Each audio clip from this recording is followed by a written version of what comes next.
Live. Everywhere. On netrootsradio.com.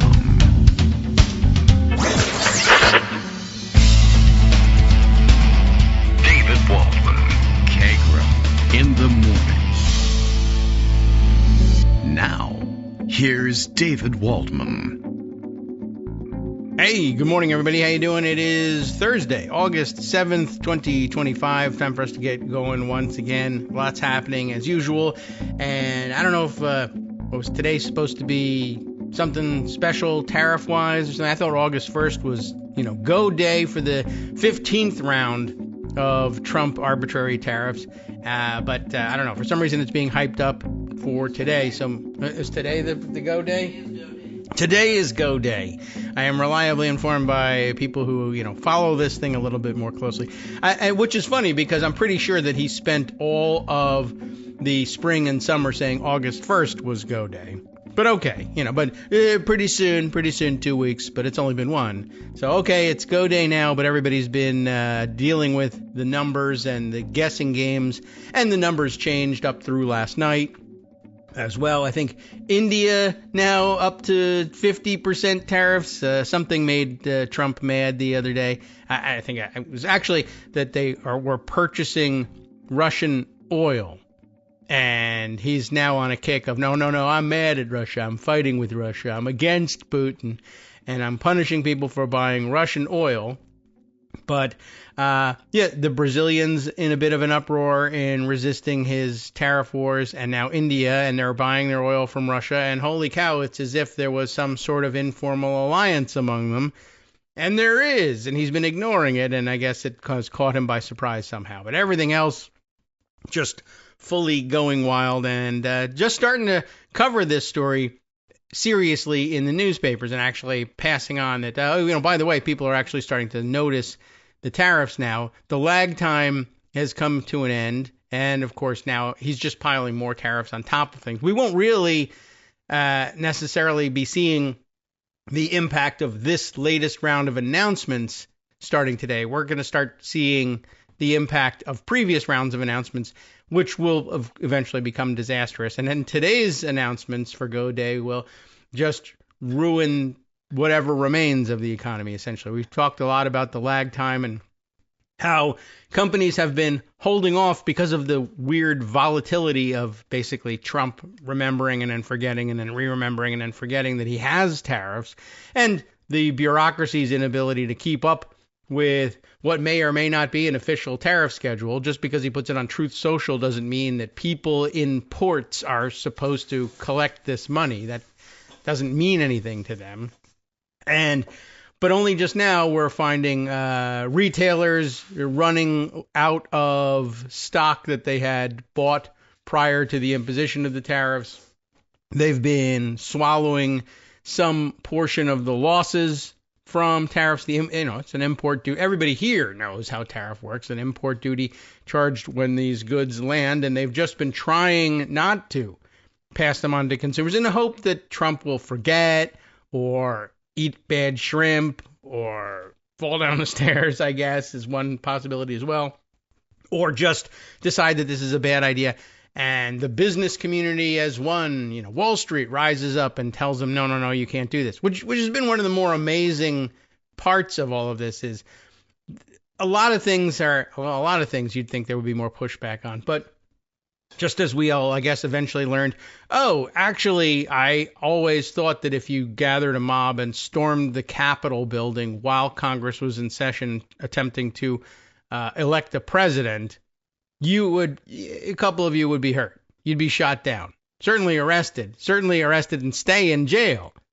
But now we find out that that's not true. So I guess it's also not true that, if you just slap tariffs randomly on things and destroy the economy, or do anything to destroy the economy, Wall Street will simply make it impossible. All the things that we thought that maybe had some possibility of being something a little bit like the so-called deep state that they're always complaining about would rear its head and make this impossible. And as it turns out, I guess not. So, whatever. We'll catch up with a lot of things there. We've got all sorts of indicators of The economy gone wild and just nobody interested in putting any brakes on this president. So, well, that's not great. Well, Greg Dworkin is here. He's been collecting some stories that are relevant to that, and we'll bring them in.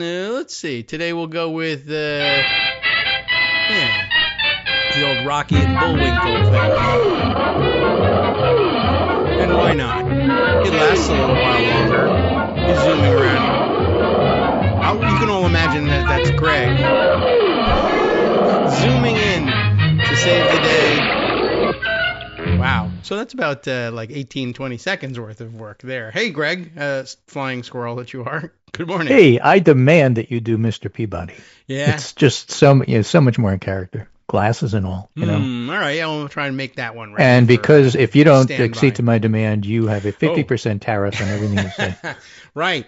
Yeah, the tariffs are literally everywhere. I don't know if I've noticed so much prices of, like, say, groceries on the shelves. Those are always going up, and they're always, fooling around with. And they're not going down, by the way. Right, did you notice? That's true. Everybody else is noticing. Yes. However, I ran into we were talking secretly ahead of the show. I run into my first, like, big ticket item that has additional tariffs, making it much more expensive. We'll say a local nonprofit with which I am involved in the purchase of just signage, like you would see outside of a business. The place you go past, like fast signs and various places you can find in the strip mall. You go in and you say, opening a little storefront, need a sign.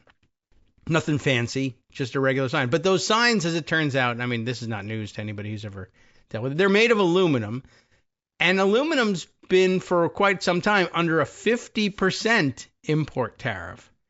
So this flat-rolled, heavy-duty aluminum that they use for the signs is now 50% more expensive to the supplier. And this is a business, they don't just sit on supply. They buy it, manufacture the sign, and pass it on. Those prices go direct to the customer. And as it turns out, the acrylic that they use for the lettering on the signs is a Canadian product, 35% tariff. So there's this enormous hike in these prices, and literally mom and pop businesses. I just want to hang a sign outside my store, and it was already costing me an arm and a leg for a small business, $5,000 for a sign like that, handmade, and then now that's an $8,000 sign and out of reach for some small businesses. And they're going to have to, they're going with different. The guy tells me that the orders of the plastic banners instead of permanent metal signs is like his hottest item now. It's just between that and say a bigger, more robust and more recognizable industry. I see some hints that the Kentucky bourbon industry, largely boycotted now in Canada as a result of these punitive tariffs on Canadian goods, is suffering greatly. But I guess they can get drunk and forget about it. But that's not a way to go through life. There's a lot going on, and the market's in chaos. And I'm sort of wondering where the secret dark money man enforcers are in all of this. Well, see, here's the thing: if they've figured out.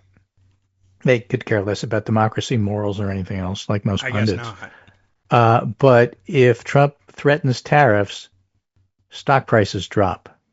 Then if you buy and Trump changes the tariffs or puts it off another week or whatever, stock prices go up. Right. Therefore, we can make money on this. And if we can make money on this, what do we care? And basically, that's their philosophy. Oh, well, what am I doing? Where can I get some of this money? Well, you have to buy stocks in large volumes and be correct as to when he goes up and goes down, which is really the only way to do that is if you're an insider. So for a small price, he'll tell you what he's going to do, and then you can make money. $1 million. But yeah, I mean, I know his kids have been doing that. They love to laugh and wink while they do it too, and talk about it on Truth Social. Buy the dip. Right. They are and as you pointed out, there is a lag time with tariffs and how tariffs affect you. But, people are starting to see it. Isn't just buying signs. It's like buying Reynolds Wrap, And this is just the first thing. I'm old enough so that we still call it tinfoil, but it's aluminum foil. Yes. and has some amazing properties. You can put it in the oven, it gets hot, and then like as soon as you take it out of the oven, 3 seconds later, if it's not touching anything else metal, it's cool. Yes. Just amazing. Yeah. And it's lightweight, and you can maneuver it, and you can crumple it up, and you can throw it at people, whatever. Yes. But it's more expensive now. Well, damn. Because I'm almost out. Yeah, sure. And regular prices are going up, and the price of price of beef is going up. Yes, the price that of I have beef noticed. is going up. And that's been pretty serious. And even everything, not even the cheap beef, the hamburger is expensive. So the whole idea that the tariffs really haven't affected us, and they're probably a good thing. I've seen a couple of conservative commentators, David Mastio, who used to be at USA Today, running their editorial page, co-running the editorial page with Joe Lawrence. Now he's at the Kansas City Star writing a column. And he wrote a column the other day because sometimes he's a reasonable conservative, sometimes not, and said, gee, I guess I was wrong about the tariffs because they seem to be doing some good and not some harm. And I'm thinking, what are you drinking? I mean, what are you not paying attention to? So all the bourbon I think that's an important underlying situation here. Heather Long, for example, who's an economist who follows all things economic, chief economist at Navy Federal and columnist at Washington Post, had a post about one aspect of what's going on in the economy, things you don't talk about but are there. For example, student loans, delinquencies in loans and student loans in particular. I sent you a fancy squiggly graph. And what you can see on it is that the red line, which is student loans, was going up and up and up. Biden takes office, and he tries all sorts of different ways to help people with delinquent student loans. And the delinquency rate drops to vanishingly low. Yeah, like almost zero here, I can see.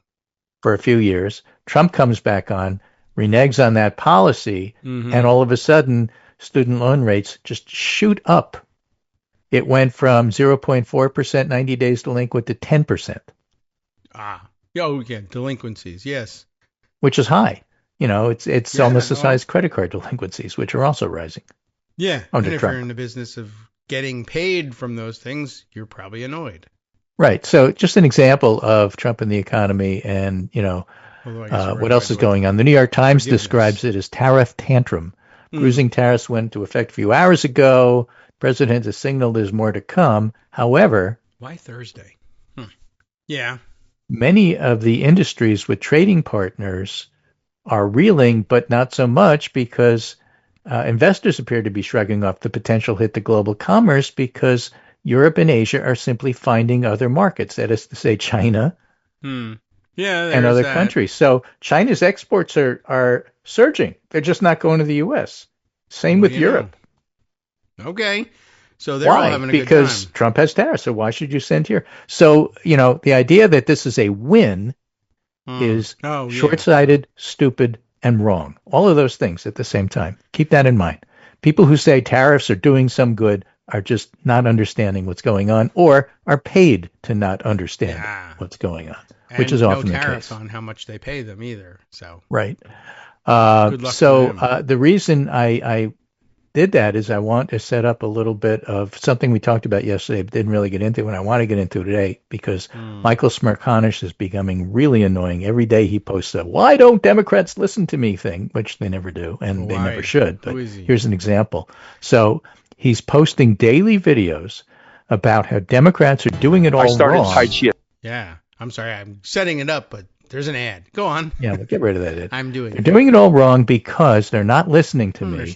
And what I'm telling them to do is praise Trump when he does good, and examples of him doing good are on immigration and tariffs, both of which he's doing wrong. And there's no way you should praise him. But I want to play what he said and then go over it a little bit. Okay. The shocking truth. Oh, no, not the shocking truth. This is his own YouTube channel. The shocking truth. Agreeing with Trump might help Democrats. What a great piece of advice. Also, walking into a prison cell and locking it behind you might help as well. Yeah. And we'll talk about how Andrew Cuomo's taking Smerconish's advice and how much good that's doing him. So let's play the tape. Okay, so I gotta unmute it here. The mute button is a fascinating thing on YouTube. All right, here we go. I believe this will bring us right to it. not everything that Trump does is bad. I might Wrong. just recount I need a buzzer. Yeah, you're right. Okay, so we're not starting out on the best footing here. And is this something he just makes in his basement? I guess so. But he's wearing a tie, so you have to listen to him. Okay, so not everything Trump does is bad. He lies. And we'll start again. From the Philly Burbs. Last week, I gave free advice to President Trump on his handling of the Epstein saga. He didn't follow it. Now I have counsel for Democrats who are struggling to find an effective voice in opposition to the president's policies. Now to the extent there's... All right. What does he mean by effective voice? I don't know. I'm not certain what he Democrats in Congress don't have the numbers to block anything. All right. Yeah. And there's no elections except special elections, which Democrats keep winning. And there's no indication of where things stand with Democrats except polling. And Democrats are doing astoundingly well in the polls when you look at the generic ballot for 2026. Plus, Trump's poor ratings on every policy, including tariffs and immigration. So when you say there's not an effective voice, you mean Democrats haven't succeeded in moving the 2026 election until next week. Yes, and I gather that's what's behind pundits who are interested in labeling Trump's tariffs as a win. He said he was going to do them, and now he has done them. Right, and Democrats are ineffective because they lost in 2024, and therefore they are not permitted to be effective until 2026. Right. Also, so even if that's what he's saying, and it's stupid. So go ahead, roll the tape. Even if they could win in Congress, they're not in session. So I mean, that's just not going to. They're on vacation for a month. You didn't listen to me since last week, and they're not in session, and therefore, I was right. All right. Well, he's been polishing his head for a week, I guess. So now he needs to. This is your time to shine, literally, Michael. Go ahead. There's a common thread among Democrats thus far. It has been to strenuously object to any and everything that Trump does. Well, it all sucks, but okay. That's exactly the point. It all sucks. Yeah, strenuously. I don't strenuously object to, I don't know, he has a birthday cake and eats it. Not my issue. Beating people on the street and imprisoning them with no legal process whatsoever. Yeah. I think I would strenuously object to that. You're right. Not because people shouldn't be Harvard. They should be Columbia and Brown. They should, bow down and give in. I guess so. All right. He's now going to introduce, as by way of evidence of all Democrats are doing all terrible things, Cory Booker on the floor of the Senate being angry about something in particular. Approach was on full display this week on the floor of the U.S. Senate when New Jersey Senator Cory Booker excoriated Trump over policing policy. What I am tired of is when the President of the United States of America violates the Constitution, that sucks. Trashes our norms and traditions. And what does the Democratic Party do? Comply? Allow him? Beg for scraps? No, I demand justice. Democratic Senator Catherine Cortez Masto, who had tried to pass the bills by unanimous consent, didn't appreciate Booker's stance. As she put it, we can do both.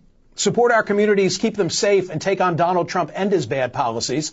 She makes a good point. Passing laws is a large part of what Congress was created for, and passing popular laws. It is a large part. Doesn't that make you laugh? A very large part. A completely ineffective Congress that only does what Trump wants and nothing else. Yeah. And even when you firmly believe in your heart of hearts and your soul that what you're doing is wrong, you do it anyway.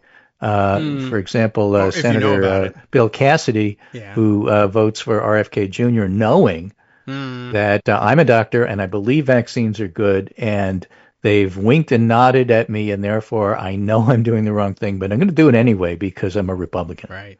Between that and Mike Flood, I didn't know that was in the bill. I didn't know what was going on. I wouldn't have done. Oh, maybe I would have, but I didn't know.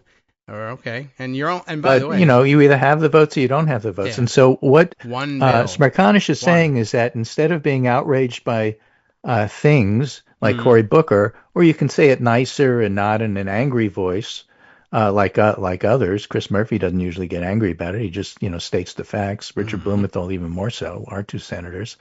Or you can be Cortez Masto and try to pass something in a vacuum, which may or may not be a good thing, has nothing to do with Trump, And, it's Democrats trying to function in an environment where functionality is being sucked out of Congress by the White House. Yes. So I don't know what he's trying to say, but the overriding point is, and he's going to make this point in a minute, I'm right because if you look at polls, Democrats aren't popular. And yet you have told us that if you look at polls, you find, well, we don't know that Democrats are popular. We know that they are. We know they're not popular, but we also know why. That's all. Yeah. Democrats are not happy with Democratic leadership or the party.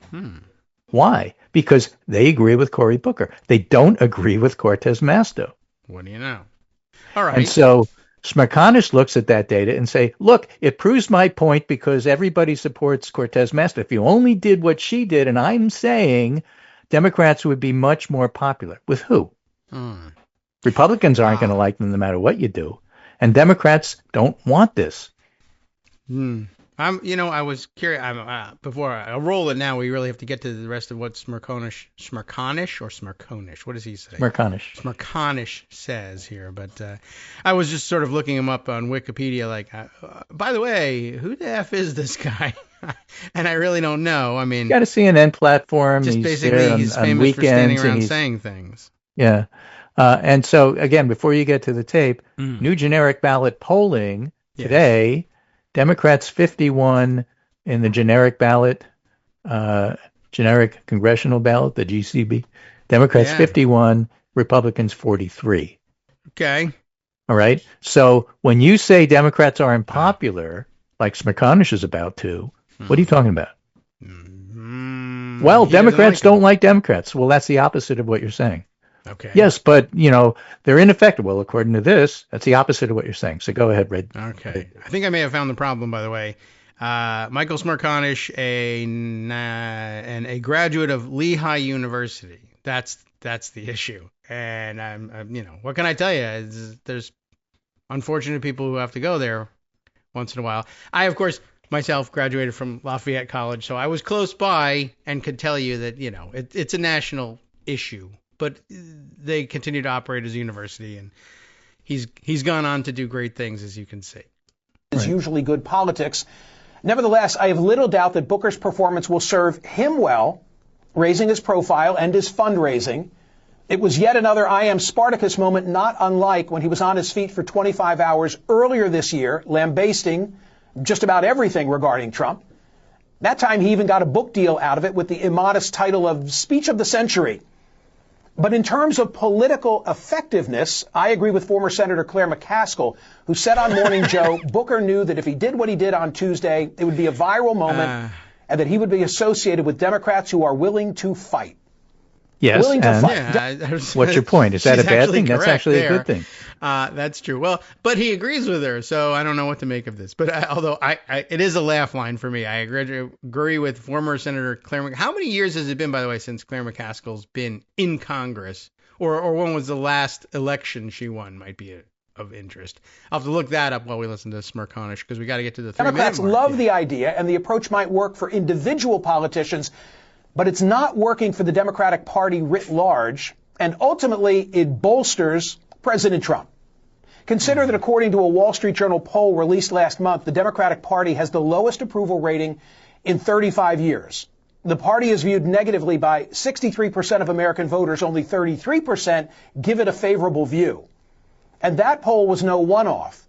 A few days prior, a CNN poll found that just 28% viewed Democrats favorably, the lowest number this poll has ever shown.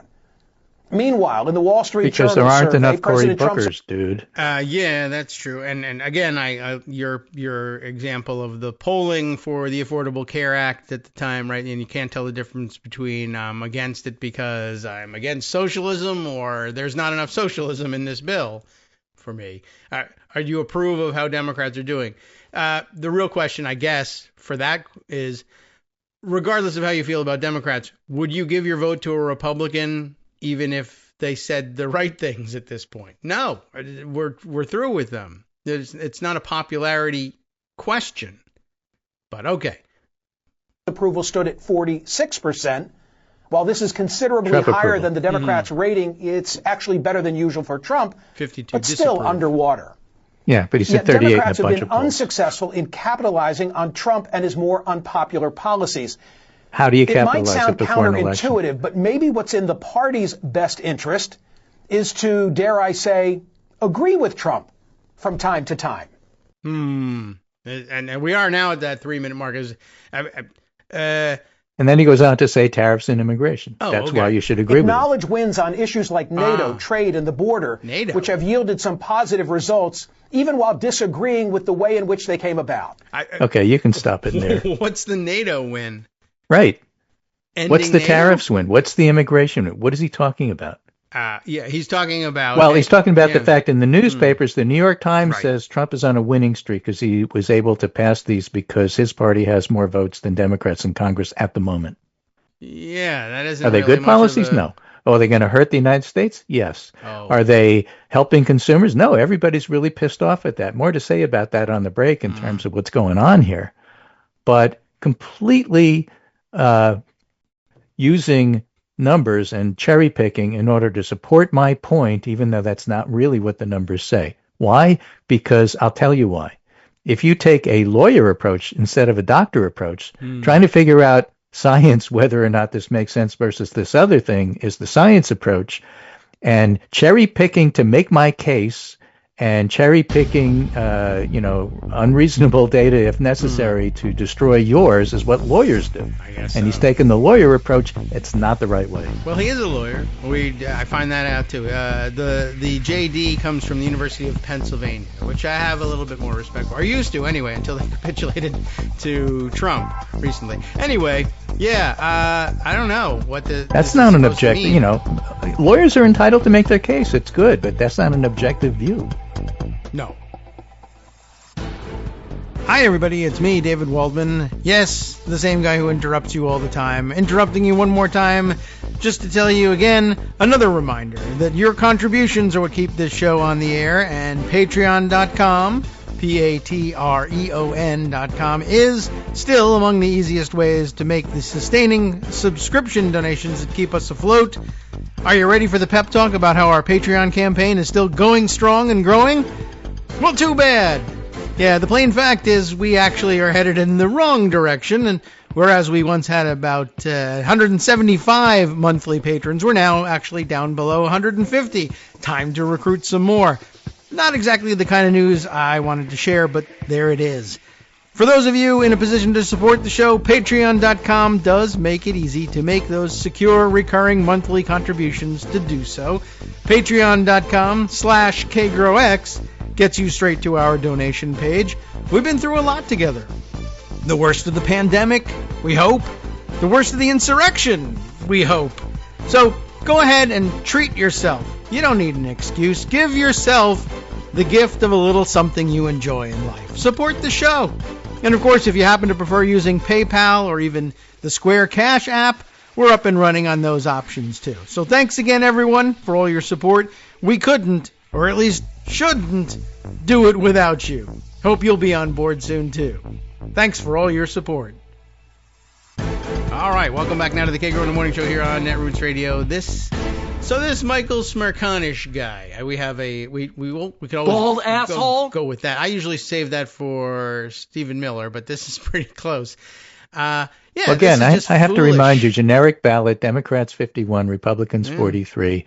The Democrats are leading by about 3 points. If you look at the average, Atlas Intel, we mentioned yesterday, has them up 8 to 12 points. The idea that Democrats aren't benefiting from their approach to Trump and that Trump is benefiting from his own approach and that Republicans are, quote, winning, unquote, and I really mean scare quotes when I say that, it's just ridiculous, and that's the approach.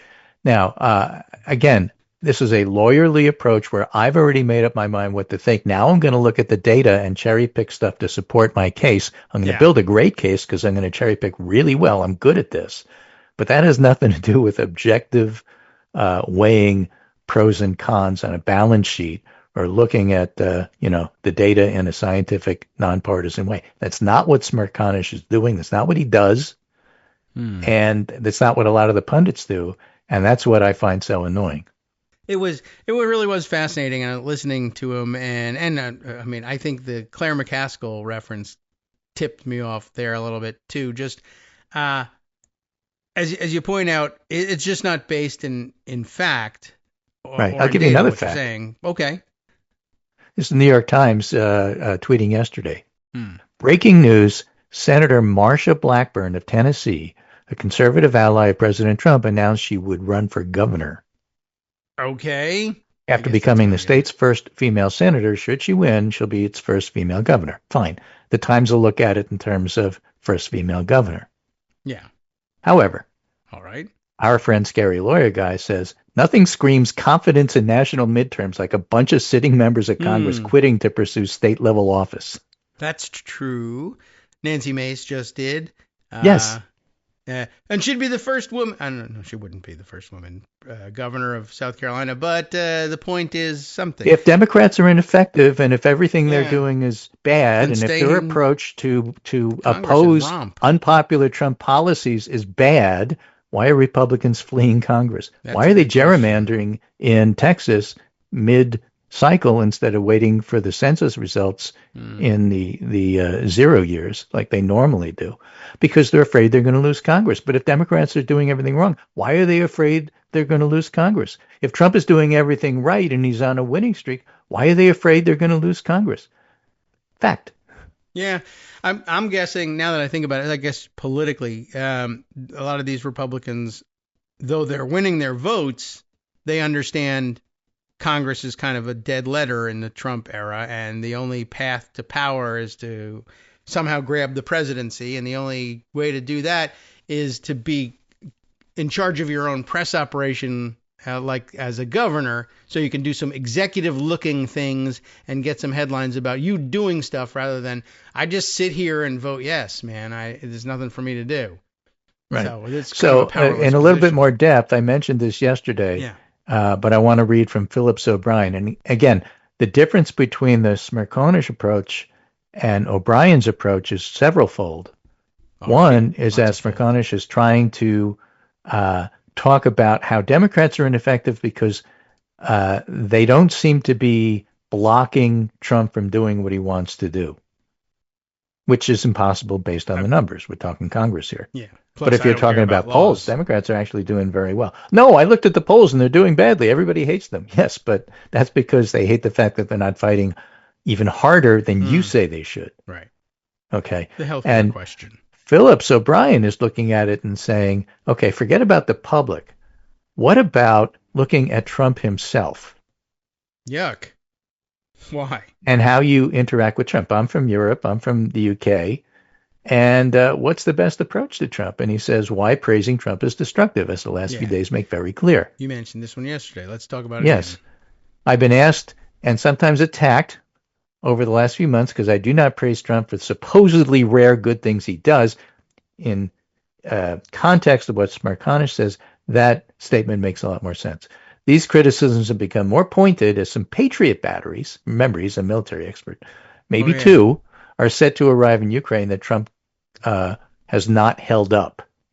But note, he's not paying for them. The Germans are. So he's not giving Ukraine anything. He's just not getting in the way. All right. He probably took a slice of that money.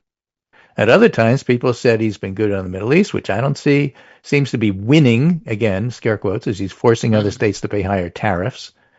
And again, he says that's not necessarily good for the U.S., but he did say something actually important and good, quote unquote, if he doesn't change his mind, and that's sanctions on Putin. But we'll see if he actually does. But praising Trump for anything seems to achieve little or nothing beyond demeaning the flatterer. That is to say, if you're using praise to try to get Trump to do what you would like, it flat out doesn't work, and there's no point to it whatsoever. Did they tell Smerconish is saying you should praise him because that'll get you more votes. Well, there's no evidence for that whatsoever. Yeah, no, that's true. I don't know where he came up with that idea. Flattering him in person sometimes gets you out of the building without being arrested, but that's about it. Then he goes on to talk about how bad the suggested Republican gerrymander of Texas is, and then adds, by the way, if the Democrats do not respond to this by retaliating in kind, they're one of the worst opposition parties in history. And that's coming from Schumer's decision to roll over on the budget to this, the Democrats have been divided in message and weak in action. When I mentioned to a political friend, Democrats are always bringing knives to a gunfight, he said, that's wrong. And he makes a very foul reference that I won't repeat on the air, but it basically says, you're bringing sex toys to a cannon duel, and you're losing. I think he probably could still get on with gunfight on that one, but okay. Yeah, I think it's making so. it more complex than it has to. Unbalanced House delegations are normal. It's actually closer than it normally is. But what's interesting is the idea, and some of our more conservative center-right commentators have made this point. It's actually easier to pass things when you have a 4 or 5 vote majority in the House than when you have a 35 vote majority in the House. Sometimes. And the reason is everybody's scared to be the one vote that lost for your party. And so you could corral them much easier than you could when you have to corral 35. Yes. When there's that many votes out there floating around, you're going to always have 4 or 5 people who have thoughts about organizing, withholding just enough votes to win your demand. Yeah, like Chip Roy always threatens to and never follows through. If it's just 5 of you, it never really works. If there's 35 of you, even when 10 of you chicken out, you can still do it. Yeah. That's, I guess, the dynamic that they're talking about there. Yeah, and we've seen it over and over and over. How are they going to fold on this? Because the pressure is enormous, basically, whether they're threatening to kill your family, but you don't know about that because they don't talk about it, or whether they're threatening jobs for after you retire, or whether, whatever, or something as simple as primary years, if that really matters. They can intimidate Republicans to vote the way they want. Seems to be working. And that's a policy win right there. Yeah, and that's a win. That's right? It's a win for democracy. I think that's where Smirkanish is coming from, right? Is the newspaper types still view this as normal times, and that when the president proposes a policy, it's well considered and backed by at least an argument. Yeah, by definition, because there's at least one party that says it's a good idea. Sure, there's always that. I mean, we understand that it's a political thing, and one side is just not going to view it the same as the other. But in the normal times, the before times, there were experts, there were studies, there was testimony given in Congress, and while there was still disagreement, it was a task for a president to make a proposal and shepherd it through Congress, even if it was terrible policy.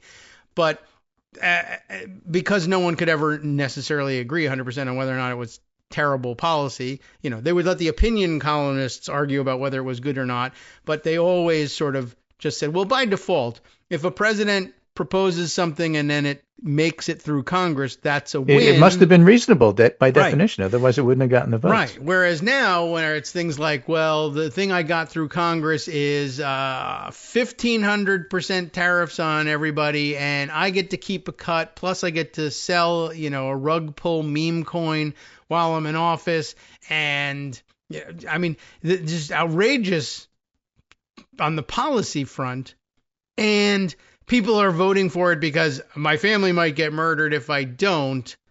And they're like, well, let's ignore all of that and find out whether in the olden days we would have called this a win because it was shepherded through Congress. They threw people out windows. They called people up at home and said, we're going to murder your kids. But, it happened, so it must be a win.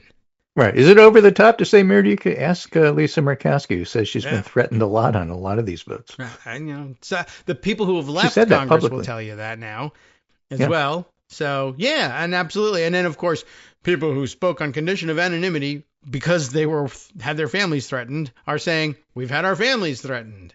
Okay. So I don't know if I'm pronouncing her name right. I apologize in advance. But she's terrible, though. Alana Treen is a White House reporter for CNN, going to change topics, but make the same point. Okay. So the way CNN approaches last night's meeting at the Vance official residence, White House Chief Susie Wiles, J.D. Vance, Attorney General Pam Bondi, FBI Director Kash Patel, and Deputy Attorney General Todd Blanche are expected to meet Wednesday evening last night at Vance's residence to discuss the Trump administration strategy relating to the Epstein case.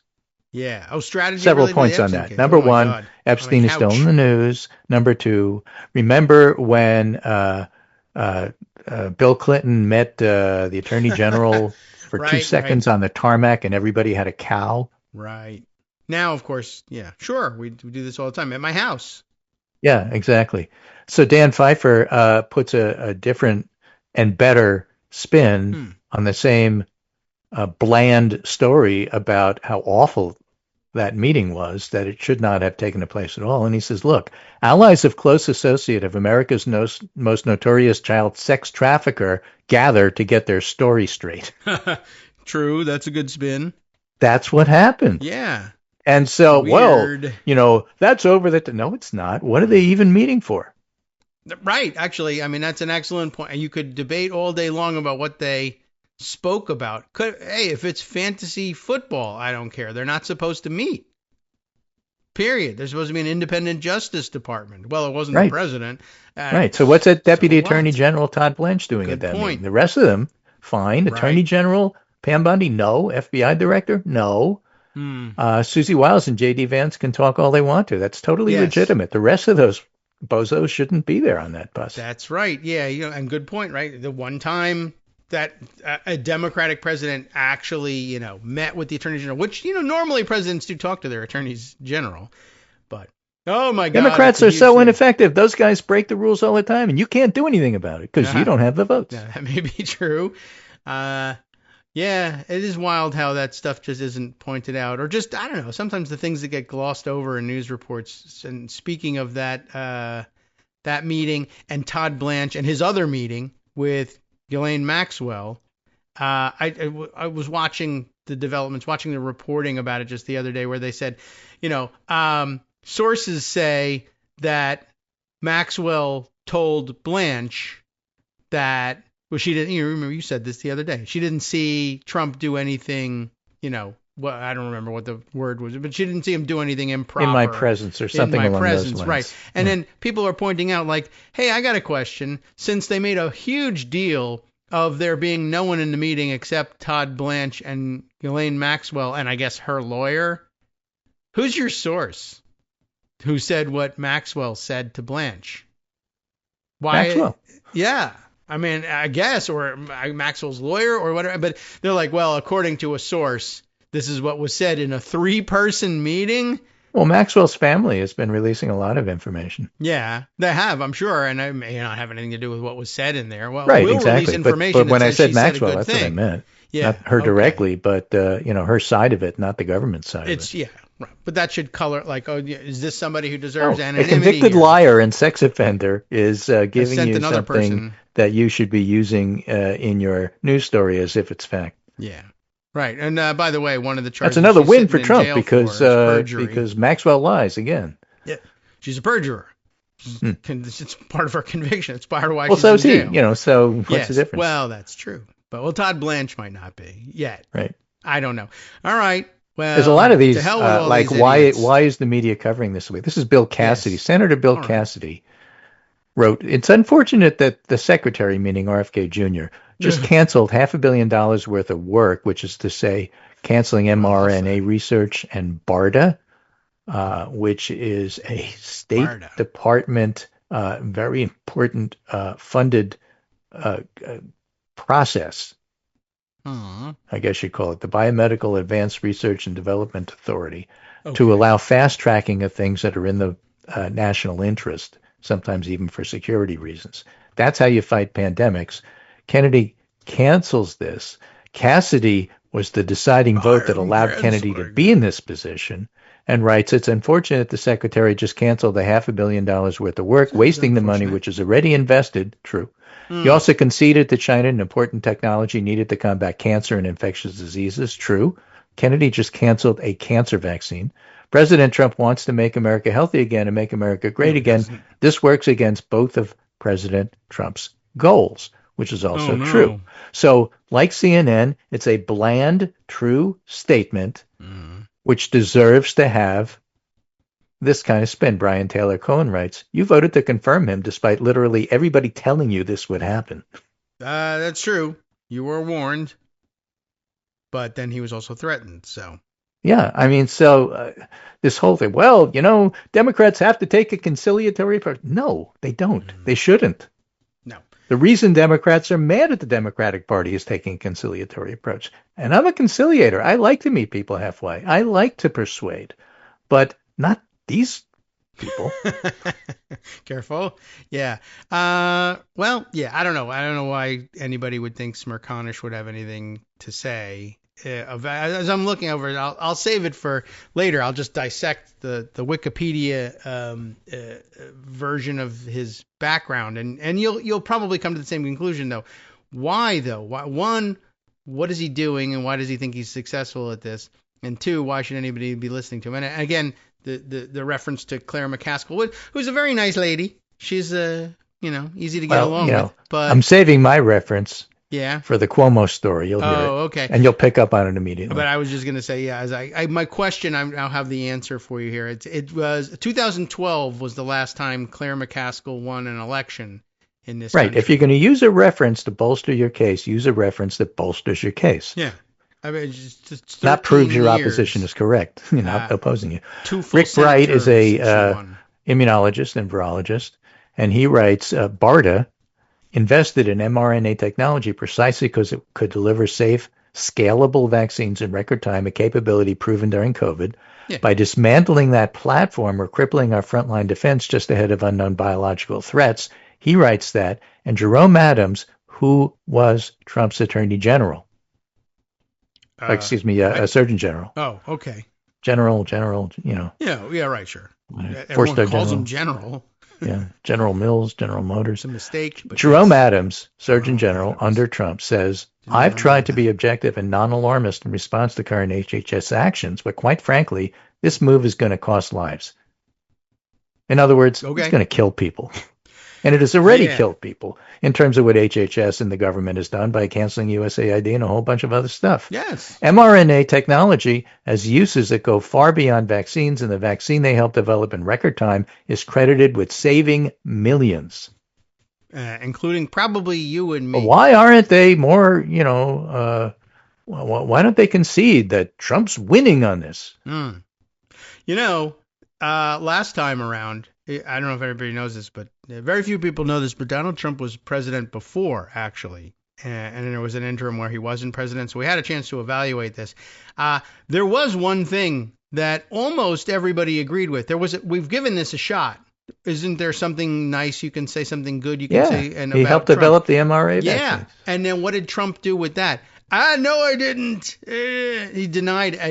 He tried telling his own crowd about it. They booed him, and he dropped the subject. So you try and praise Trump. It's only going to make MAGA boo because Democrats said it, and then Trump will deny he ever did it. What's the point? Right. So, again, in persuading Democrats to believe that the Smerconish approach to life is good, again, changing subjects, I'll give you something completely different. That is fun. This is from the New York Times. Andrew Cuomo tells business leaders his campaign is on a new path. Oh, all right. Former Governor Cuomo acknowledged he's not run an effective race in the mayoral primary and asked for executives' help to defeat Zohran Mamdani. Now, he went to the people who oppose Mamdani's policies, which is to say the real estate people, and say, I want you to stop contributing to Eric Adams, and I want you to contribute to me. So Cuomo and Eric Adams are fighting over these people. Okay. Warning potential donors about backing Mr. Adams. Mr. Cuomo says he wanted to make sure this is not a suicide mission. You're all going to drive the car off the cliff. That's all happens if you support Adams. You got to support me instead. Right. Now, Mr. Cuomo candidly addressed his primary loss right off the bat, acknowledging he hadn't given that campaign his all. In other words, I sucked and I didn't try and I just called it in. But I'm changing all of that now. Now I'm in it to win it, which is what the tagline was when he lost. I'm going to whole ass it. Okay. And now here's my favorite reference. Yes. Which proves to everybody that Cuomo should deserve the support of Democrats everywhere. You ready for it? Yeah. See if you recognize this name, this blast from the past. Oh, no. I'm afraid. Mr. Cuomo brought along the pollster Douglas Shane, who recently joined his campaign and worked on the presidential campaign of Michael Bloomberg. By the way, Michael Bloomberg spent $900 million. Yes. And got 58 delegates.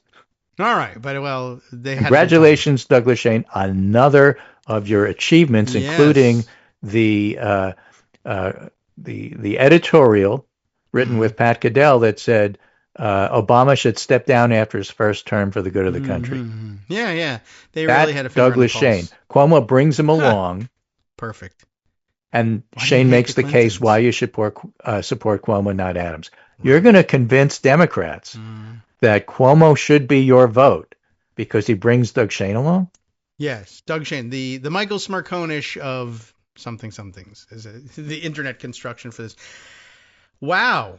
There's just and then beyond that, there's also different stories that Cuomo has been talking with the Trump campaign, trying to get a sense of where Trump would come in. Will Trump come in on Cuomo's behalf and tell Eric Adams to step down, or maybe even Curtis Lewa, who was splitting the vote against Mondami? He'd win anyway. But the point is that during the primary when he lost, Cuomo said, I'm the one that can fight Trump the most. He loses. Then he turns to Trump and says, can you help me? Yeah. Why isn't this attracting more Democrats? He's being so conciliatory to Trump. Michael, your answer to that? You see a theme here throughout my segment? I do. I think you've put together a terrific theme here, pulling all these strings together. Because, the Cuomo thing probably would have escaped my mention anyway. I mean, I know you're much more focused on the New York City mayor election, which everybody's got an eye on. It makes sense. It's a great story in general. But yeah, I saw people. But it's also great for communication for Democrats in terms of what they should and shouldn't do. Bringing in Doug Shane and trying to make nice to Trump are two things you shouldn't do, especially in New York, which is a very blue city that hates Trump. And to some extent Shane. But everybody, now that everybody has their eye on this race because of Mamdani's success and the question of should everybody either do what he does or do the opposite of what he does, and so that battle now, watching this develop and then watching Cuomo saying, I did see somebody point out, he ran in the primary and people were interviewed, they did lots of interviews, people on the street, why are you voting for Cuomo? And for all the people who said, in these interviews that I saw, this person who was posting on Blue Sky said, and he's the one who will really be the most effective in fighting Trump. Now you're handed this. What do you have to say? Are you still, is it even possible that you're still a Cuomo supporter if you were a Cuomo supporter because he would fight Trump and now you find out he's asking Trump for help and advice? Please make me beholden to you before I even set foot in office. I'm not supporting Cuomo anymore because he's not paying me now. Maybe there's that. But yeah, and by the way, it'll be interesting to see whether he gets Adams out of the race, given that the whole Adams thing blew up. I guess that he was never destined for re-election anyway, but all the gas went out of his campaign when everybody found out, he's actually already under Trump's thumb because Trump had to offer him a deal to keep him out of prison. So will he take Trump's advice and drop out? I don't even know if that's going to be Trump's advice. Just step back and look at the big picture here. I mean, you cannot be more conciliatory toward Trump than Eric Adams. Right. And look how well he's doing. What does America have to say about that? Or New Yorkers anyway. Yeah, get lost. You're losing to Cuomo, and we definitely don't want Cuomo. So yeah. Eric Adams is doing so well, he left the party. Yeah. Right. As the incumbent. It's not even a matter of I lost the primary, so I switched. He had already left. Yeah, because he knew he was going to lose the primary. All right. Terrific. This guy's fantastic. All right, everybody, please listen to Michael Smirkonish and Doug Shane. So that it got under my skin because it's just so stupid and wrong. Yeah. Well, good. This brings some fire and passion to the subject. Why not? This is troubling everybody. I think that's why they're here. Listen, getting their news this way instead of say the Smirkonish channel on YouTube, which somehow it's funny. How do you get your news? You know who Jeff Greenfield is? Yes, vaguely, but I could if you ask if it's an open essay question. No, I can't answer that. Senior reporter, very well established on the networks. I think might have been ABC. And I know him from various and sundry other things, and have worked with him on a couple of projects actually. But he's very good. Well, all right. He's taller than you'd think in real life. Oh, I hadn't considered that. But that's another story altogether. He wrote on Twitter the other day, just yesterday, why does anybody still watch national news? Can anybody make a case? I mean, it's so bland and so material. Ineffective in actually giving you any news. It's got 15 minutes worth of news, and then the rest is feel-good stories. Yeah, and they feel good about the wrong things very often. Like, how isn't this amazing that somebody was able to raise the funds they needed for their cancer surgery by selling their baseball card collection? Yeah, and doing lemonade stand stuff. You know, it's wonderful. The fact that there's a system in the U.S. that won't pay for it is the story, but we're not covering that. Right. No, that's controversial. But yeah, I don't know. I guess you watch it if you are a late night TV show host who's been fired and you have 10 months left on your contract and you want to say, you know, what you're really feeling, like Colbert did, who I believe spoke to the RFK situation adequately yesterday. Among other things, calling RFK Jr.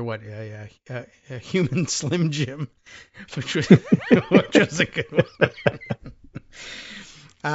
But yeah, so making liberal use of the bleep function there over at the Late Show is unleashing. Breaking news from Ken Delanian. Brian Driscoll, former acting FBI director who refused to carry out Trump administration plans for mass firing of J6 agents, is being forced out of the bureau. Well, he's no longer acting anyway. According to a source directly familiar. I love that line. That's the line Todd Blanche. Yeah. Okay. So forced out because he wouldn't force other people out. Right. I see. All right. Well, that makes sense. All right. Well, that about gets us to the end here. It was just unfortunate, too, because you had a whole segment about Sydney Sweeney. I thought you had like a good 20 minutes on her, but no? No. I can't believe that's a subject, because it's so interesting to me that it's a subject about which no one is talking, and everybody is talking about how no one's talking. Yes, but see, that's Fox News' excuse to not talk about Jeffrey Epstein. I guess that's it. Right. Nothing gets us off the sex scandal like another one. Meanwhile, U.S. continuing jobless claims keep creeping higher, now at the highest level since November of 2021. The economy is not in good shape. What do you know? And it's only set to get better as prices skyrocket and everybody stops sending, the world market stops sending its goods to America. Short list. Against Mamdani, Trump, Mark Penn, Andrew Stein, Rudy Giuliani, Bo Dietl, who just joined, Bill Ackman, Ken Langone, Ann Coulter, Sid Rosenberg, John Castimedes. All right. Hey, welcome back, everyone, to the Kagro in the Morning Show here on Netroots Radio. I tried to get a Sydney Sweeney discussion going here just because it would be kind of funny, as Greg says, well, I'm sure she's a very nice person who does what exactly, and not everybody familiar with Sydney Sweeney, and I'm not any more familiar with her than I think I saw a Sydney Sweeney movie once on cable, and it was whatever, and I still don't really understand what's going on, quite honestly. And I've read some things actually to try to figure out what's going on, and all I was able to figure out was there's nothing going on. You all, do you know the story? Do I know the story? I don't think I even know the story. But Greg, if you're still hanging around, she did an ad. It's for jeans, the denim kind. That's the issue. And the issue is that I have to clarify that. She did an ad for American Eagle apparel, which I guess it's apparent that this apparel is still around. My recollection is American Eagle, I think I've seen some stores back in the days when I went to malls.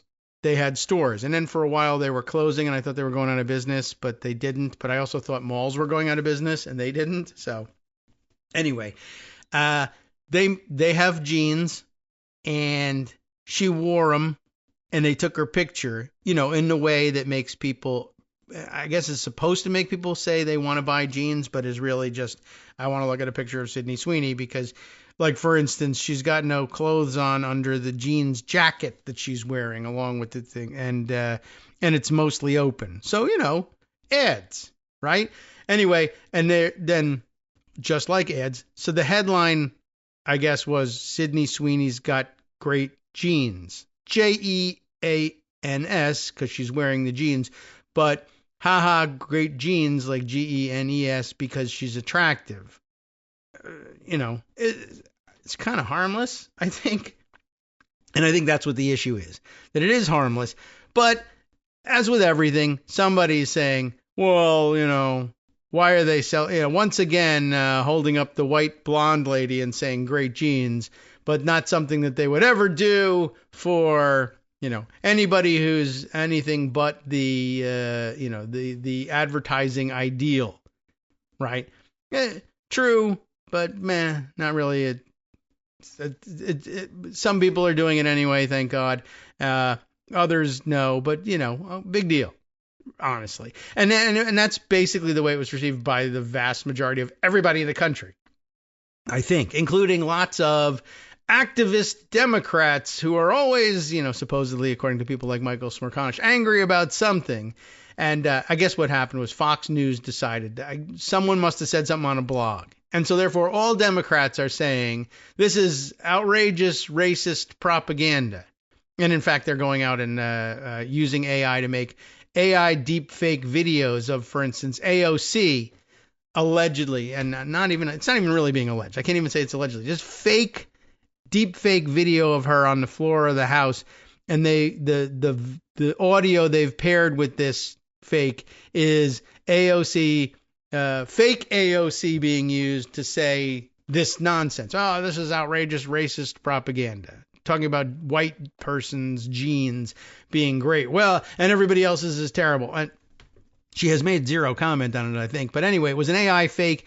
And the other dumbass Cuomo, Chris, who's not running for governor but is still around though his father's spinning in his grave, I guess calls her out on this fake AI video, which, by the way, I mean, if you're going to have fake AI videos, and you're not, you shouldn't, even if it does what this one did, which was identified in type on the face of the, embedded, watermarked in the video, that it was a parody and that it was created by AI. And he still calls her out and says, explain yourself with this. And AOC is like, dude, and literally said, dude, it's a fake. It says so right on it. I never said anything about that. And that's stupid. You're an idiot. And I don't know whether there was any prelude to this or whether it was literally just deflecting the issue, because I guess he got offended at being called dude. And I don't know why. But then went on to say, oh, yeah, well, condemn Hamas. Which, like, come on, whatever. I don't know where he may very well have begun the conversation saying, and she won't condemn Hamas. I don't know. Or he may have just pulled that out of his ass and tried to use that to deflect from being fooled by an AI.